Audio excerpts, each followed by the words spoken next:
Hashivenu Hashem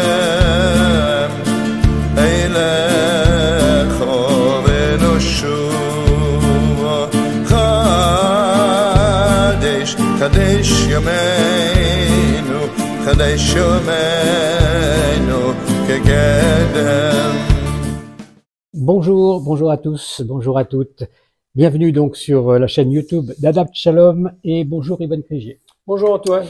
Alors on a parlé déjà dans une précédente émission du thème général de votre livre, que vous avez publié récemment aux éditions InPress, Fondamentalisme et humanisme dans le judaïsme. On va s'intéresser aujourd'hui à l'un des chapitres, le chapitre central du livre, qui concerne le compte des mitzvot de la Torah. C'est j'allais dire une question qui mérite examen, et quand on vous lit, effectivement, on ne se rend pas compte quand on imagine 613 mitzvot, tout le monde le sait. Et en fait, ça pose beaucoup de questions dont vous allez nous parler. Tout le monde croit savoir donc qu'il y a 613 mitzvot dans la Torah, mais on sait moins que ce chiffre n'est pas véritablement le dénombrement, j'allais dire très précis de ce qu'on peut trouver dans le texte de la Torah. Alors d'où vient ce chiffre de 613, Yvonne Krigier, d'abord, pour commencer? Effectivement, vous avez raison, c'est un lieu commun, tout le monde le répète. Le judaïsme, c'est la religion normative des 613 commandements. Et comme vous le venez de l'expliquer, quand on regarde dans la Torah, on voit qu'il y a un certain nombre de commandements, mais il n'y a aucun dénombrement, ni aucune classification. Les commandements apparaissent ici et là regroupés, et parfois ce sont des commandements très contextuels, ad hoc. Vous retirerez l'agneau pour aller le sacrifier juste avant la sortie d'Égypte. C'est un commandement très très particulier en un temps donné. Donc effectivement, se pose la question de savoir comment on est arrivé à ce chiffre. Ben, c'est un mystère. C'est un mystère auquel bien sûr les rabbins ont tenté de répondre. Mais en général, on se réfère à un texte midrashique, un texte du Talmud, qui donne la parole à des maîtres qui sont du IIIe siècle de notre ère. En l'occurrence, c'est Rav Hamnouna, un maître babylonien, qui rebondit sur la parole de Rabbi Simlai. Rabbi Simlai dit il y a 365 interdictions dans le judaïsme et 248 organes. Et ça fait le compte des commandements. Et là-dessus, Rav Hamnouna dit oui, 613, ce chiffre-là nous vient d'un verset. Il essaie donc d'établir la source. Et ce verset dit Torah tziva lanu Moshe morachat keilat Yaakov. Moïse nous a enseigné la Torah en tant qu'héritage de la communauté de Jacob. Il dit le mot Torah a pour valeur numérique de 611. À quoi dit-il? Il faut ajouter 2 commandements qui ont été entendus directement, entre guillemets, de la bouche de Dieu et non de celle de Moïse. Moïse en a transmis 611 et 2 directement de Dieu. D'où il sait qu'il y a 2 commandements transmis directement? Parce que, figurez-vous, dans le fameux décalogue, les 10 commandements, dans les 2 premières formules seulement, il faudrait rentrer plus dans les détails, mais grosso modo, dans les 2 premières formules, Dieu s'adresse à la première personne au peuple. Il dit « Je suis l'Éternel qui t'a fait sortir du pays d'Égypte. Tu n'auras pas d'autre Dieu que moi. » Et cette première partie est déclinée à la première personne. Et puis tout le reste, c'est Dieu à la 3e personne. Donc s'il y a eu ce moi, Rav Hamnouna suppose que ça a été entendu directement au moment de la révélation du Sinaï. Et puis, comme vous le savez, on raconte dans le récit que le peuple ne pouvait plus supporter l'intensité cataclysmatique de l'événement et a dit Moïse, tu continues tout seul. D'où la construction de Rav Amnona. Alors c'est un très beau midrash, mais on se rend compte qu'il est très tardif et on trouve quand même curieux qu'il a fallu une gematria, un contenu numérique avec une construction d'interprétation pour obtenir ce chiffre qui est quand même d'une grande importance. Alors, est-ce vraiment la source? Eh bien, vraiment, on peut en douter. Et je vais vous donner une seule explication, mais on peut en donner bien d'autres. La plus évidente, c'est par exemple que Maïmonide, quand il essaie de prendre le décalogue et de déterminer dans les 10 paroles des tables de la loi, en fait, combien de commandements il arrive à un chiffre supérieur à 10. Et dans les fameuses 2 premières paroles édictées à la première personne, il en compte 7. Donc, si vous voulez, le compte n'y est plus. Si vous faites 611 plus 7, on n'est plus à 613. Et ainsi de suite. On pourrait continuer de la sorte parce que, encore brièvement, mais je disais, 2 commandements ont été entendus directement et puis le peuple n'a plus pu supporter. Mais selon d'autres midrashim, parce qu'il y a toujours des débats, le peuple aurait entendu 10 commandements et puis il n'aurait plus pu entendre la suite. Du coup, on n'est plus à seulement 2, mais à 10 qui ont été entendus par le peuple. Vous voyez, ce décompte est très joli, mais il est aléatoire. Et il serait quand même inouï d'imaginer qu'on ait construit toute la classification des commandements sur un commentaire tardif à partir duquel tout serait parti. Alors peut-être qu'on pourrait imaginer que c'est, disons, ça de l'ordre symboliquement, c'est un chiffre qui exprime un très grand nombre de commandements, et on le revoit notamment dans la première partie de la Gemara que vous avez citée, c'est-à-dire les commandements positifs qui correspondent, les commandements négatifs qui correspondent, positifs, pardon, qui correspondent au jour de l'année, et les commandements négatifs, le contraire, voilà. C'est le contraire. Voilà, c'est le contraire. Alors, je reprends. Donc, les commandements négatifs qui correspondent au jour de l'année, qui veut dire que chaque jour, il faut faire attention à ne pas transgresser, et les commandements positifs correspondant aux membres du corps, ce qui veut dire que chaque fois, il faut, son corps, faire attention à tout ce qu'on fait avec ses actions. Est-ce que cette dimension symbolique qu'il faut retenir, c'est-à-dire le fait qu'on est enveloppé, finalement, de ces commandements?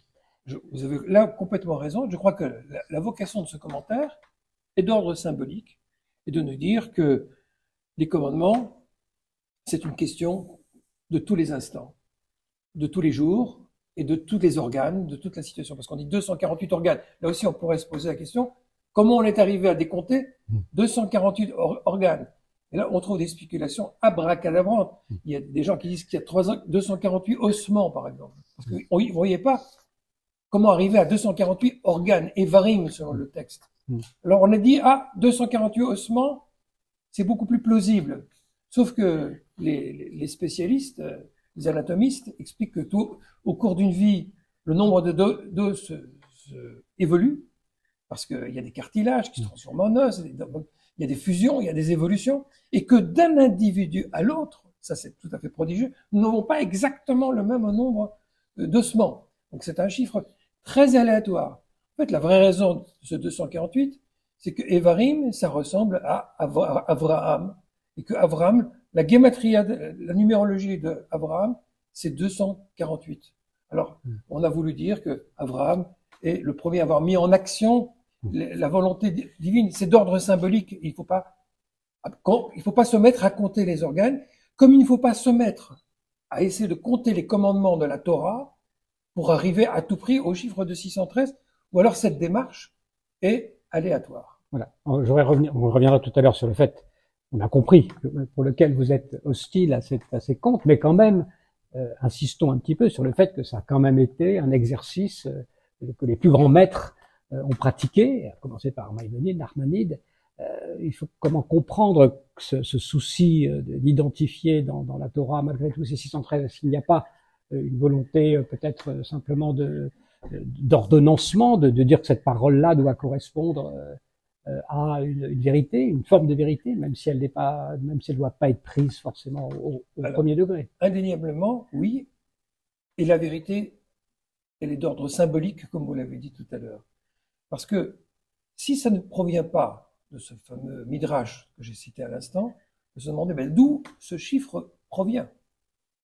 Et en fait, nous avons une autre piste, beaucoup plus sérieuse, pour savoir d'où vient ce chiffre.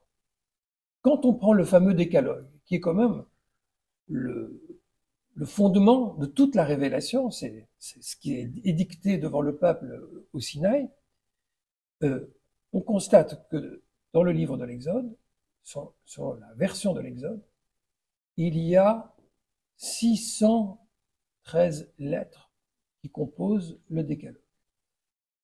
Je l'ai dit au ralenti parce que j'explique que c'est la source, mais pour être tout à fait exact, le compte n'y est pas tout à fait. Il y a 620 lettres dans le décalogue, mais il y avait une tradition déjà ancrée à l'époque talmudique pour dire qu'il existe 7 commandements qui appartiennent à toute l'humanité, les fameux commandements donnés à Noé. Il y a eu une alliance qui a précédé celle du Sinaï, qui est citée dans la Genèse. Et selon la tradition talmudique, ces commandements étaient au nombre de 7. Donc on a décompté de ces 620 lettres les 7 commandements qui avaient précédé la révélation du Sinaï et qui étaient désormais réinclus dans celle du Sinaï. Donc, il y a 613 commandements spécifiques à Israël. C'est l'origine du chiffre. Autrement dit, ce chiffre correspond à des lettres incluses dans le décalogue et ne sont pas la conséquence d'un travail de décompte minutieux des commandements de la Torah qui, comme je le dis, suivant les classifications, seraient aléatoires. D'où la force symbolique, oui, tout s'ancre dans ce décalogue. Et on a un verset qui nous dit, que Exode 24, que Dieu a donné l'étape de la loi avec le commandement, on va dire les commandements en général, et la Torah. Et tout ça, Torah, décalogue et commandement forment un tout, et c'est pour ça que les sages, symboliquement, ont estimé que les sous-dimensions de ce décalogue, c'est précisément l'expression de ces divers. C'est ça, parce qu'on a voulu aussi rattacher chacun des 613 au décalogue, précisément. Et il y a toute une littérature qui va dans ce sens, par exemple, les grands guéonymes de Babylonie, les grands maîtres de Babylonie, comme Saadia Gaon, a composé des poèmes qui s'appellent Hazarot, dont la valeur numérologique Hazarot est de 613. Bon, ça tombe bien. Voilà, mais c'était volontaire, évidemment. Pour qu'on lit à Shavuot, donc. Qu'on lit à Shavuot, à la fête de Shavuot, pour justement énumérer, mais symboliquement, 613 commandements rattachés au décalogue. Alors donc, ce chiffre de 613, on voit qu'il a beaucoup occupé malgré tout les sages de la tradition. Vous dites, c'est un risque aussi de vouloir faire une fixation sur cette numérologie-là. Pour quelle raison, Reuven Flegier, fondamentalement? Oui, c'est un grand risque et c'est même très préjudiciable. Mais pour ça, il nous faut encore parler de quelques étapes historiques. Donc, je parlais de l'époque des guéonymes. Les guéonymes, pour justement donner cette dimension poétique et développer l'aspect symbolique, ont effectivement tenté d'établir des listes de commandements pour les rattacher au décalogue. Il y a eu plusieurs tentatives. Les identifications ne sont pas les mêmes d'un maître à l'autre, mais c'était pas très grave parce que c'était une valeur poétique et on ne cherche pas à en faire une doctrine. Mais quand Maïmonide, au XIIe siècle, découvre cette littérature et qu'il a un autre souci, qui est celui de délivrer au peuple d'Israël un code de loi rigoureux qui fera autorité, il s'empare de cette tradition et il dit, ce code de loi, il faut que je le fonde sur les 613 commandements, parce que c'est ça qui va conférer l'autorité suprême au code de loi. Il est en plein Moyen-Âge. En face de lui, il y a les chrétiens, il y a les musulmans, il y a les zoroastriens, il y a d'autres groupes qui développent une théologie, une dogmatique, ils développent des codes de loi, et lui voit les Juifs comme le parent pauvre, peuple dispersé et démuni. Donc il fait toute une construction intellectuelle qui est un monument jusqu'à aujourd'hui de l'histoire du judaïsme, de son fameux Mishneh Torah, qu'il construit à partir de cette notion de révélation fondamentale des 613 commandements. C'est chez lui que le chiffre 613 prend une valeur définitive, une valeur de référent absolu, et il critique d'ailleurs de manière très vigoureuse les maîtres de Babylonie sur leur classification qu'il trouve tout à fait aléatoire, leur identification. Et lui, il dit, je vais reprendre les choses en main, je vais me donner des critères sérieux et je vais définir ces commandements les uns après les autres. Il a écrit un livre qui s'appelle le livre des commandements. Et puis il reprend dans son Mishneh Torah et il développe tout autour de ces 613 commandements son fameux code qui était le but recherché. Donc en fait, il a quelque part instrumentalisé cette idée de 613 pour pouvoir offrir au peuple juif un code solide. Voilà. Le problème, c'est que ce code, il a été discuté et que aujourd'hui, il est très discutable. Donc, quand on joue avec l'absolu, on doit se rendre compte qu'il y a un revers. On devient prisonnier de cet absolu qu'on a posé. Il y a peut-être une valeur positive à vouloir faire un cadre qui permette malgré tout de créer une forme d'unité pour éviter une dispersion ou une division. Et l'instrumentalisation pour un pouvoir particulier. Oui, quand je disais instrumentalisation, c'était pas dans le but d'abuser, c'était pas une volonté de pouvoir. J'ai instrumentalisé, ça veut dire ici, du point de vue strictement intellectuel, organisationnel, c'est-à-dire s'emparer d'une tradition et en faire un outil qui va permettre de construire sa pensée. Mais il n'y avait pas de but cupide derrière cela. Et comme vous dites, il avait vraiment l'intention de fédérer et de mettre de l'ordre, parce que le peuple juif était face à un fouillis. Il faut se rendre compte que la littérature talmudique, et c'est sa richesse, c'est une espèce d'archipel, ça va dans tous les sens. Alors quand on peut bien naviguer dans ces eaux-là, c'est magnifique. Mais si c'est pas le cas, on est perdu. Donc, on avait besoin d'un maître comme lui pour mettre un peu de l'ordre. Mais il a tracé des avenues tellement rigoureuses que, avec le temps, quand il a présenté ça comme le modèle abouti, on s'est trouvé face à une situation de crise. Effectivement, et ce sont ces avenues dont vous parlez qui sont les voies du fondamentalisme que vous dénoncez dans ce livre. Alors, je vais donner un court exemple pour que ce soit pas une abstraction. Parmi les 613 commandements, Maïmonide dit que, selon la tradition, établie par le Talmud, il y a 4 modes d'exécution publique en peine de mort, et d'exécution capitale. Bon, il y a la fameuse lapidation, il y a la strangulation. Je ne vais pas rentrer dans les détails parce que je ne veux pas donner des cauchemars à ceux qui nous regardent. Il faut dire que c'était pas très appliqué non plus. Alors, c'est une question parce que Maïmonide dit qu'il faut les appliquer. Et s'il les met dans les commandements, c'est pas pour le décor. Hein. Il a vraiment l'idée que ça doit être applicable. Mais il y en a 4 sur les 613. Est-ce que aujourd'hui, si nous en avions le pouvoir, nous devrions rétablir les exécutions publiques et notamment ces 4 modes d'exécution comme la strangulation et la lapidation ou la décapitation. Est-ce que c'est ce que nous voulons? Vous disiez à l'instant que l'exécution se faisait pas nécessairement. En effet, on a un texte dans la Mishnah où il y a des maîtres, dont Rabbi Akiva, qui disent si je siégeais au Grand Sanhédrin, dans la plus haute cour de justice, je ferais en sorte qu'il n'y ait jamais d'exécution. Donc on voit qu'il y a des rabbins qui pensent que même si la loi a posé le principe de les exécutions, il faut tout mettre en œuvre pour trouver d'autres moyens pour sévir ou réagir ou réparer.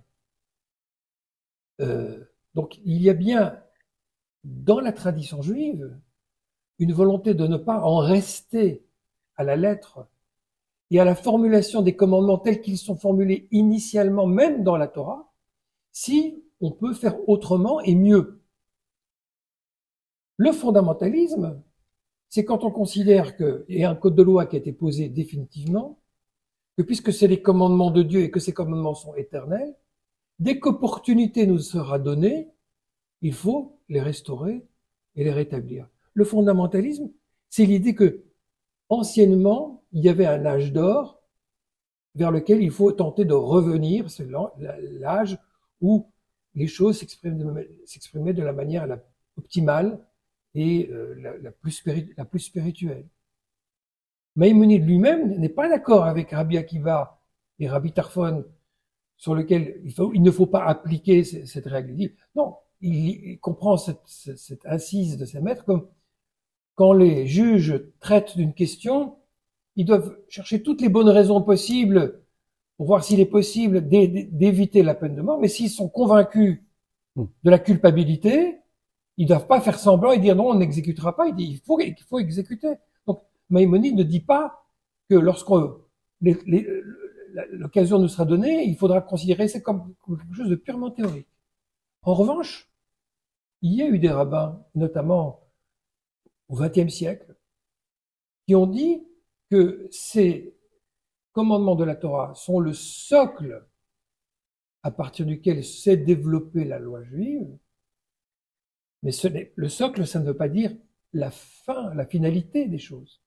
Et que les choses peuvent aller en évoluant et que on peut très bien concevoir que les conditions changent et qu'on est désormais en mesure de gérer la question de la criminalité autrement que par l'outil de l'exécution publique. Et ça, ce sont des rabbins orthodoxes, certaines figures qui l'ont dit, c'est pas des réformistes ou des mal sortis, encore qu'ils le diront aussi, mais j'essaie de dire que ce n'est pas une opinion, entre guillemets, hors norme, mais quelque chose qui se discute dans la tradition juive. Est-ce que les commandements énoncés dans la Torah sont la base ou c'est le but ultime? Et c'est là que l'on peut tomber dans une forme de fondamentalisme. C'est-à-dire qu'effectivement, une loi peut rester inchangée, en même temps, elle doit s'appliquer à des situations concrètes, à des temps précis. On peut peut-être concilier le fait d'avoir un principe absolu et le fait de savoir comment ensuite il se met en œuvre. Est-ce qu'il n'y a pas une possibilité de conciliation malgré tout de ces deux principes? Si vous voulez, c'est un petit peu comme l'histoire de la Constitution américaine. Hein. Il y a une Constitution, mais elle a je ne sais pas combien d'amendements et de sous-amendements. C'est comme ça que le judaïsme s'est développé à travers l'histoire. J'invite toute personne qui nous regarde à ouvrir la Torah, et notamment le livre du Deutéronome, et de le lire de bout en bout. Mais tout individu de notre temps serait effrayé, parce que il y a les règles d'esclavage, il y a des punitions corporelles, il y a un patriarcat très très prédominant. Un père peut vendre sa fille en esclave. Il y a des tas de choses qui sont décrites dans cet univers-là, qui ne sont plus de nous, et on n'a pas du tout envie d'y revenir. Et ça ne veut pas dire qu'on doit le renier. Ces textes datent d'il y a 3000 ans. Ils étaient inspirés d'un certain nombre d'idées qu'il était possiblement donné de réaliser en ce temps-là. Il n'y avait pas une instruction qu'il fallait absolument maintenir coûte que coûte cette normativité sociale. La société a évolué, elle a changé, et parfois en mieux, pas toujours en mal. Donc, on peut tirer la substance de ce qui a été écrit il y a 3000 ans sans vouloir revenir à la société d'il y a 3000 ans. Le fait de considérer les commandements comme quelque chose à quoi il faut revenir, encore une fois, je le répète, c'est cela le fondamentalisme. Fondamentalisme et humanisme dans le judaïsme, c'est donc votre livre Riven Krigier aux éditions InPress, dont un chapitre est consacré à ce thème des 613 mitzvot.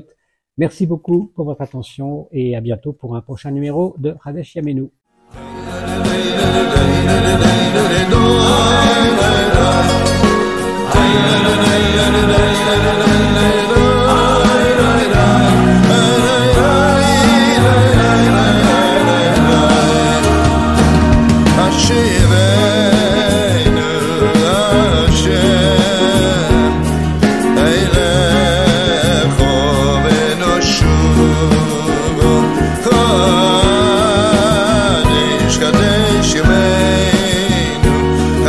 Shemenu